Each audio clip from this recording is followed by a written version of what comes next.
Approval of the agenda. Would like to say that our legal counsel has told us we do not have reason for items 10 and 11, so if any approval would include that. I move approval of the agenda. Second. All in favor, say aye. Aye. Motion carries. Item 3 would be public comment period for items not on the agenda. Anyone in the audience have a matter they'd like to bring before this board that is not on today's agenda? It was just stated, go Broncos. I second that. Should we add it to the agenda? Yeah. Well, that took less than 3 minutes. Item number 4, approval of the minutes from the January 13, 2016 regular meeting. Move approval. Second. Before we vote, I'm wondering if I could get a recording of that. I would like to make sure that that I'm actually seated in the right position here. I missed that meeting, and I thought we were friends. We missed the meeting. I told you. We still are. This is what friends do. With friends like, never mind. I would like to thank you all for your confidence in me, but I would have been happy to have allowed somebody else to have this position. But thank you. All in favor, say aye. Aye. Opposed? Motion carries.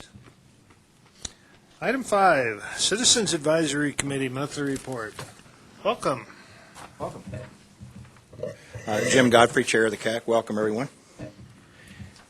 I got to say, I was kind of pulling for Cam as an individual, only because he's an Auburn guy, and I'm an Auburn guy. So Yeah. I was still pulling for the Broncos. That's okay. We'll take care of that the next time your appointment is up. I'm an Alabama We're guy, pulling and for the CAC, but there's this Jim Godfrey guy. Their leadership is questionable. Is that the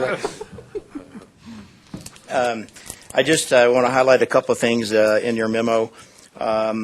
You'll note in there that we had originally asked Mr. Farkas from Streets to come down and give us the CAC members a overview of the policy and implementation procedure that he gave to the city, to the mayor's advisory council on 2C for the pothole stuff. We see a close relationship between that effort and the PPRTA maintenance funds that go to paving and infrastructure. And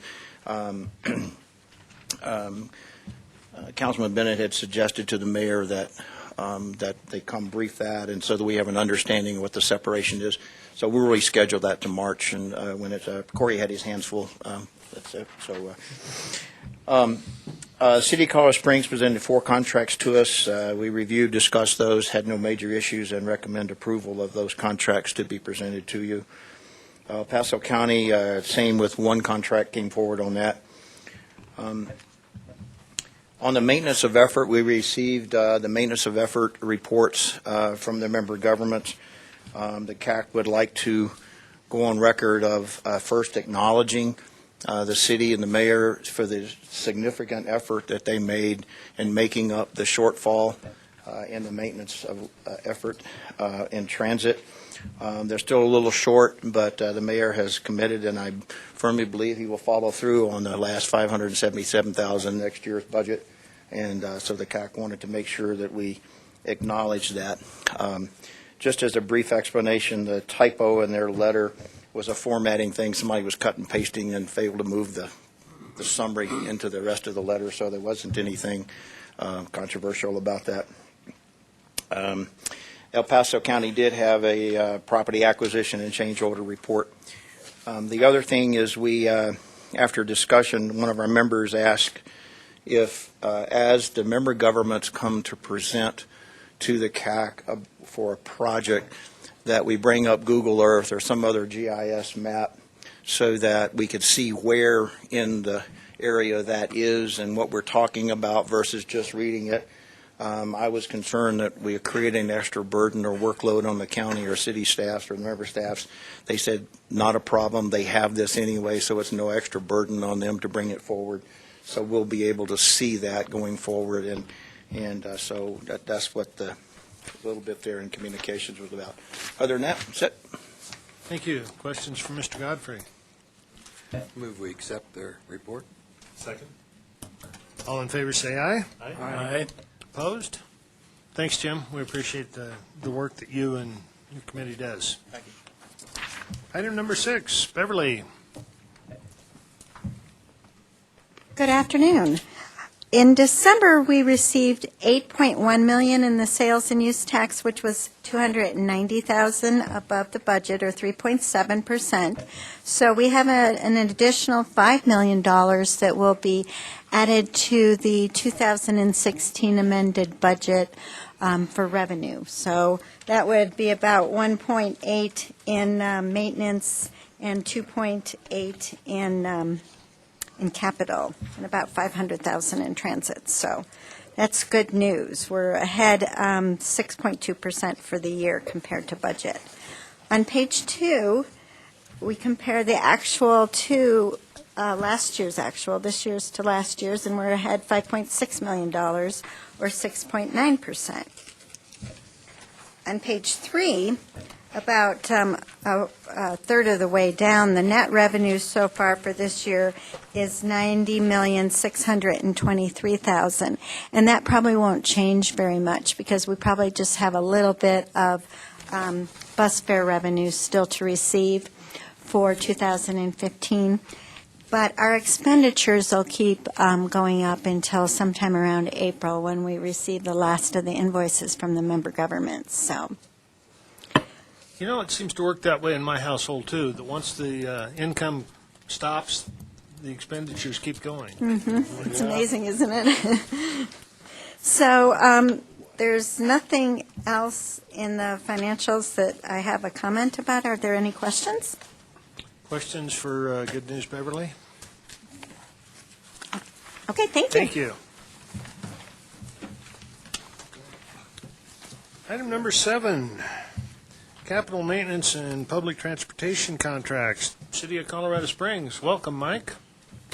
Afternoon. Mike Chavez, City Engineering. I've got 4 contracts for your review. First one is a preliminary design contract for ACOM to begin work on the reconstruction of Pikes Peak Avenue from about Colorado Avenue to Prentice Parkway. They'll be doing an initial look at what we need to do there, pavement and drainage-wise. And then we'll come back with a final design change order of their contract. Next one is contract to supply steel aggregate for this Operation and Maintenance Division's chip seal program. So the city supplies the aggregate to the private contractor to make the chip seal. And this is a new contract for this year. Next one is a kind of an early action item for this reconstruction centennial between Fillmore and Garden of the Gods. There's a very deteriorated 60-inch corrugated metal pipe, and we looked at a couple options, including just fully replacing the pipe and putting a new pipe in a different location. And then this other option that we're actually suggesting is to line the pipe with a resin structural liner.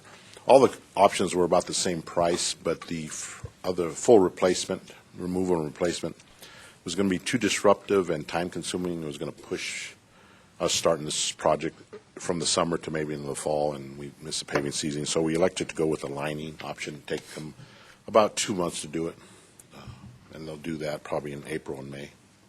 Is that going to last for quite a while? Yeah, they have a 50-year service life on it. You don't want to put a Band-Aid on it? No, no, we looked at that. On that same topic, structurally, does it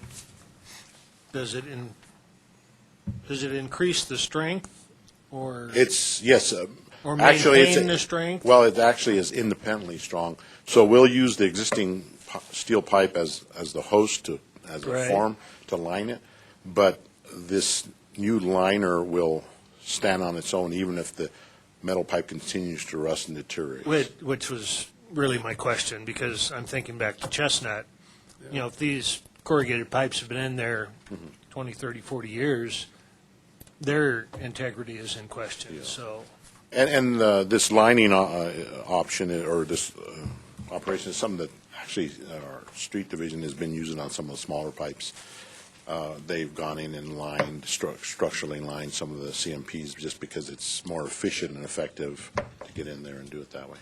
So it's not a Band-Aid, it's a permanent fix. Okay.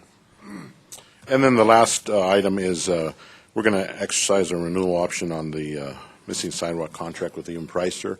They had some really good prices last year, and they have a little bit of an escalation clause, but the prices are pretty good, so we want to renew that again and keep them going. So, any questions on any of these? Questions? I move approval. Second? All those in favor say aye. Aye. Opposed? Motion carries. Thank you. Thank you.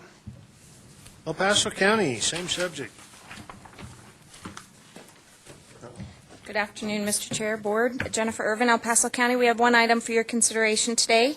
This is for the West Colorado Avenue project, which is a PPRTA extension project, and it's a contract amendment with Felsberg, Holt, and Olivig, FHU.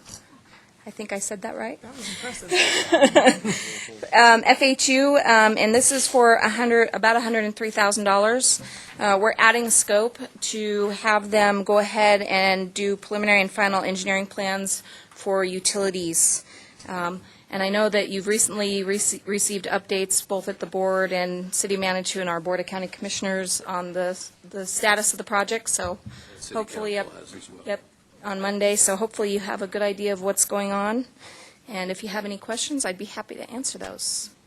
Questions for Ms. Irvin? Move approval. Second? All in favor say aye. Aye. Opposed? Motion Thank you so carries. much. Go forth and do good. As always. Item number 8, maintenance of effort reports. Welcome, Rick. Good afternoon, Rick Sonnenberg, Pikes Peak RTA Program and Contracts Manager. This is an action item, and the maintenance of effort reports have been required by the board of the member governments each year in February, and that's where we are. The reports were presented, all 5 of them, to the CAC last week, and they have presented to you a recommendation that the board approve all 5 member government maintenance of effort reports. So my question to Mayor Pro Tem Tyler Stevens, did you have to pass the hat at the board meeting to get that $24.73 cover? We have to be very careful with our funds, so. Yes, here, here. Notice yours balanced exactly. Oh, yeah. We have 7 less pens in our office. Questions? Do we have a motion to approve? So moved? I would like to echo the CAC's positive comments toward the city in working diligently on that gap for Metro Transit. So we can make that part of the record as well. If I could make a comment. Please. I hope everybody recognizes the significance of what the mayor did here, because this is a very difficult year for us, especially with the stormwater issues that we have and our relationships to the south.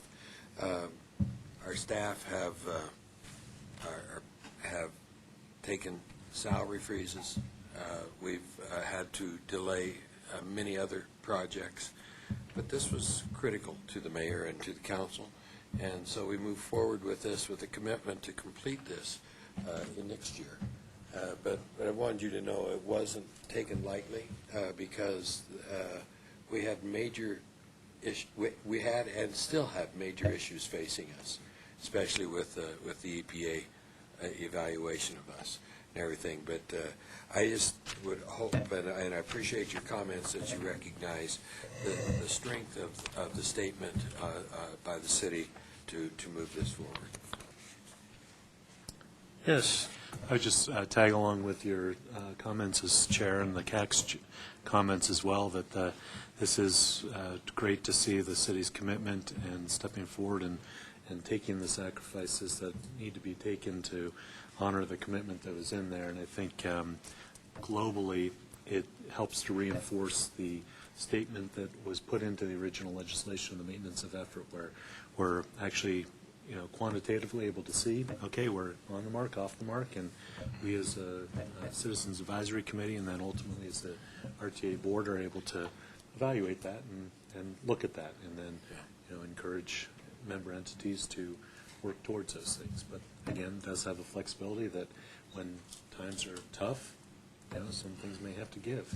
It was done with sacrifice. Thank you. With that, I'll call the roll. All those in favor say aye. Aye. Aye. Opposed? Motion carries. 8B, City of Colorado Springs Transit Services Monthly Update. Good afternoon. Welcome, Brian. Thank you. Brian Vitulli, Planning Supervisor for Mountain Metropolitan Transit. I wanted to present to you our monthly transit report. This is for ridership on our system for December of 2015.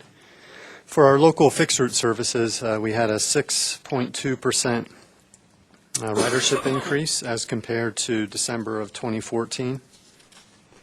For our ADA paratransit services, we had a slight 1% decrease. For our van pool program, that's our Metro Rides program, we had about a 3% decrease December of 2015 to December of 2014. Project updates, we just finished our public meeting process as part of our Spring 2016 service change proposal.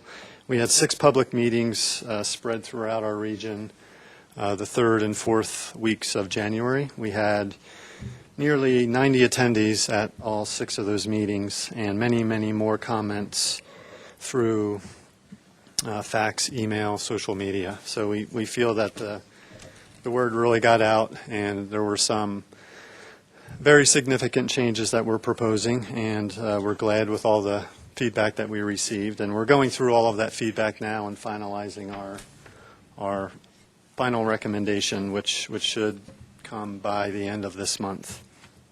The implementation date for these changes will be May 1st. And as you see in the list here, the meetings were spread from the north up at Library 21C. We had 2 at Colorado Springs City Hall, 1 at UCCS, 1 in Manitou, and 1 at Pikes Peak Community College. The other project update is our yield to bus ordinance was passed by City Council on January 26th. This is something that we're excited about, and this will only apply to our new vehicles. We're getting in the second shipment of our new buses, so we'll have 14 new buses by the end of this month. And they are equipped with an upper left-hand corner blinker and a sticker that says yield to bus. It's a state law that was passed, I believe, in 2009, that Denver RTD is already using this to great effect. So it will help our on-time performance. It allows us to pull back into traffic a little bit more quickly in those areas where we pull out of traffic on Academy Boulevard or Colorado Manitou Avenues. So this is something that's only going to be enforceable on these new vehicles.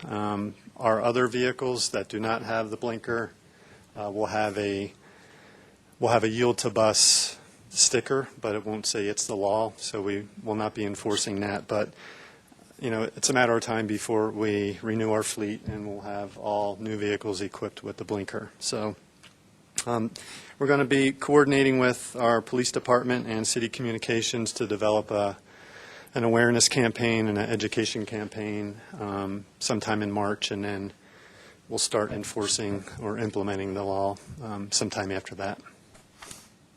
Are there any questions? Questions? Thank you. Okay, thank you. 8C would be the City of Colorado Springs Monthly Change Order and Property Acquisition Report. Welcome back. Mike Chavez, City Engineering. We've just got a couple items. One, we're closing out with Lamb Construction. They did some septic system relocations on the Woodman Road project. And we finished up a little bit under the construction budget, and we're just finalizing that change order to close it out. And then we're just doing a time extension for Corps Engineering for construction management on the Cottonwood Creek pre-disaster grant that they're finishing up here in a few weeks. That's all I got. Questions? Thanks, Mike. Brings us to 8D, El Paso County monthly change orders, property acquisitions. So I know it's been a whole month, but last month we brought you a small increase for a County Line Road project item. And as I said, last month, we're closing out those contracts, and that I would be bringing another one, and which would include a decrease. So this is that one for County Line Road. Mountain View Electric was able to relocate their lines for less money, and so there's a savings on that for about $82,000. So there's a report to you on that one.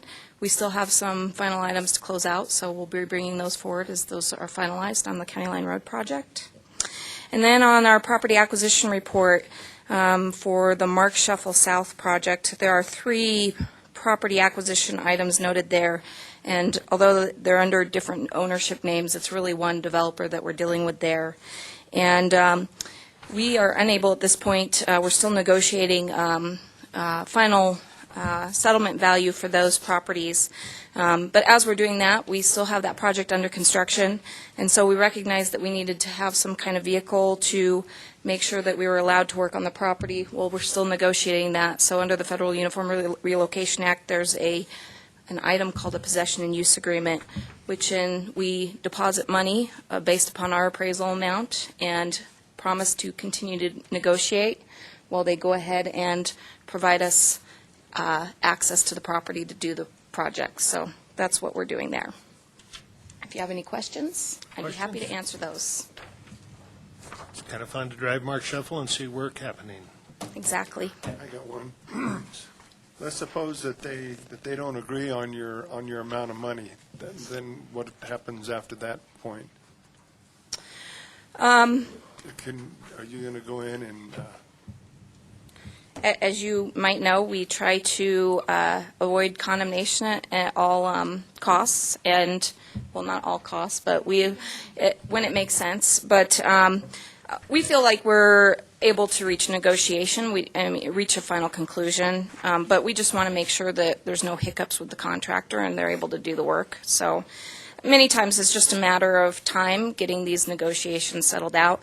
In this case, the property owner has not even obtained their own appraisal, and so when they ask for additional money over and above our appraisal amount, typically if we're going to do that, we like to see another appraisal done, and those appraisals are paid for by the project, so there's no reason why that shouldn't happen. So it's just a timing thing. Okay, thank you. I feel confident that we'll be able to reach a settlement. Good. Thank you, Jennifer. Monthly status report of the remaining A-list capital projects. Welcome back, Rick. Yes. I just want to make a note for the record that I am here, so sorry about that. This is just an information item. It highlights the $4.790 million of the PPRTA 1 capital money that's still available to be assigned, pending, per the board's previous request, that the city and county staff bring a joint recommendation of how to use the money to the CAC and the board before the board makes the final decision. Any comments? Thank you. Thank you. Good to keep track of that. I want to make sure we use it in accordance with the law, with the ballot, with whatever council would advise there. Item 9, administrative actions and reports. We'll go straight to Rachel to see what the legislature's doing. Good afternoon. Rachel Beck, Policy and Communication Manager for PPACG. PPACG tracks legislation as it relates to either PPACG programs and projects or our member government operations. And there are 2 bills that I'd like to highlight for you that relate to regional transportation authorities. The first is House Bill 1607, and the text was included in your packet. Under current statute, RTAs are authorized to ask voters if they can levy a property tax on properties within their boundaries. That authorization will expire on January 1st of 2019. This bill proposes to extend that deadline through 2029. Now, as you know, of course, the PPRTA does not use property tax, nor does it have any plans to in the near future. This is largely driven by the Roaring Forks RTA, and they had asked the other RTAs in the state, there are only 4, so we're key in that, for our support. So if you recall, the board did discuss this matter at its October meeting and had no objections, so Commissioner Heisey had authorized a letter to the committee that is considering this bill stating that. Questions or comments on that bill? On that topic, I attended through Action 22 a rural action caucus type summit up at the Capitol where we spoke with several legislators and had various reports. And it sounds like many rural areas are looking at RTA models based on what they see happening or not happening with the CDOT budget. So this may be a different report 5 years from now in terms of saying there are only 4. That may change. That makes sense. I know Rick and Rob have spoken to a number of communities that are interested in that. Yes. I don't remember discussing the 1607 this morning. Was it discussed at the ACG meeting? Yes, Oh, was it? briefly. Because I didn't see us in support of that, which I would have thought would be an integral part of our overall strategies. We did not ask the PPACG board to formally support this bill, just simply because it falls more under this board's purview than PPACG. Yeah, like the synergy. Right. So, thank you. All right. The next one on the list is Senate Bill 1611. This proposes to repeal the statutory requirement currently on the books that sends faster dollars to transit projects. Specifically, that's $15 million per year on a statewide basis. The local impact is about $700,000. That goes to Mountain Metro Transit, to Silver Key Senior Services and some other private providers, as well as to local busing operations. And in your packet was a more detailed breakout of where all those funds are going. So the bill would instead designate this revenue only for road safety projects. This bill is opposed by Colorado Municipal League, CCI, CDOT. As of this morning, the PPACG board, our citizen and technical advisory committees, and a host of others, for the reason that, as one staffer who shall remain nameless put it, without this portion of the funding going to transit projects, CDOT would essentially become the Department of Highways. It's not a large percentage of the faster funds, but it is a large impact on transit operations, particularly locally. And we are charged with multimodal transportation, and that requires funding. You've all just discussed not having enough money for Mountain Metro. So for those reasons, there are an awful lot of community organizations opposing this bill. Questions or comments on that one? Yes. Please come to the mic. Jim Godfrey, Chair of the CAC. I'm also the non-voting member from the CAC on the Mobility Coordinating Committee. There are many of those human service providers that are using this faster money for replacing of their vehicles of which they provide services, from Silver Key to Fountain Valley and others, and the loss of this money and the impact on those organizations to continue to provide clean, safe, and reliable transportation to their clients is a big impact. So I just wanted to make that clear. Thank you. Yes, Commissioner.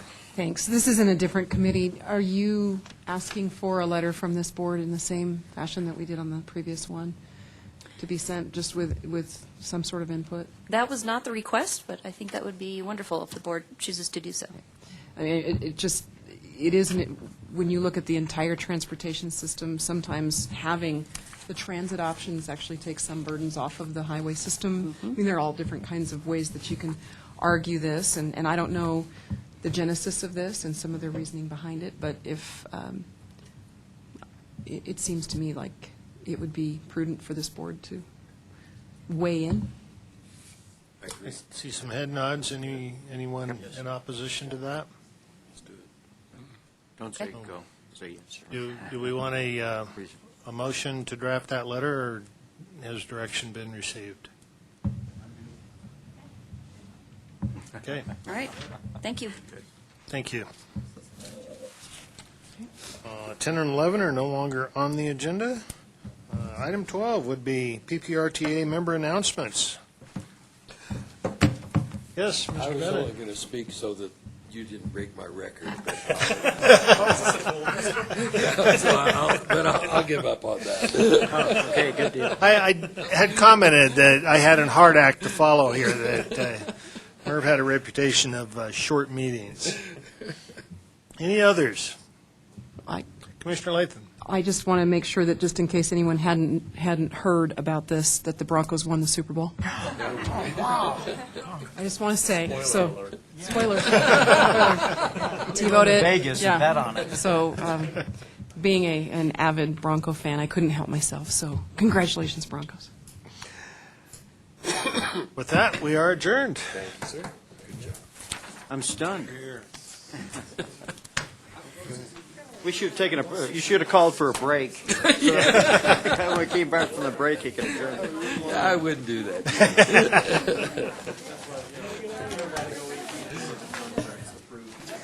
Okay.